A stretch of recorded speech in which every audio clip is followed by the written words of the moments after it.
உங்க வீட்டுல சுவாமியினுடைய புகைப்படம் வச்சிருக்கீங்க. அந்த புகைப்படத்துக்கு பூவெல்லாம் போட்டதுக்கு அப்புறம் உள்ளுக்குள்ள ஒரு நிமிஷம் முருகனை நினைக்கணும். முருகன் நிற்பார். முருகன் நின்னதுக்கு அப்புறம் முருகனுடைய ஒவ்வொரு பெயராக சொல்லி அர்ச்சனை பண்றது. இந்த ஒவ்வொரு பெயரும் நமக்கானது. நல்லா கவனிக்கணும்.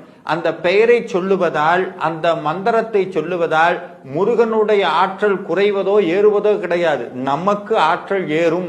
எப்படி சார் சொல்றீங்க அப்படின்னா, உதாரணத்துக்கு ஒரு பெரிய அதிகாரிகிட்ட போறீங்க. அவரு கூட உங்க நண்பர் வந்திருக்கிறார். அவங்க கிட்ட அந்த அதிகாரியை பத்தி சொல்லும் போது உங்க காரியமும் ஆகணும், அதே சமயம் அந்த அதிகாரியை பத்தி உங்க நண்பரும் தெரிஞ்சுக்கணும். அப்படின்னா எப்படி சொல்வீங்க? ஏதாவது பண கஷ்டம்னு வந்துட்டோம்னா ஐயாட்ட கேட்டீங்கன்னா இல்லைன்னு சொல்ல மாட்டார். வாரி வழங்குறதுல வள்ளல் அவரு அப்படின்னு உங்க நண்பர்கிட்ட அந்த பெரியவர் முன்னாடியே சொன்னீங்கன்னா அவருக்கு உள்ளம் குளிர்ந்து போயிடும். உடனே என்ன பண்ணுவாங்க?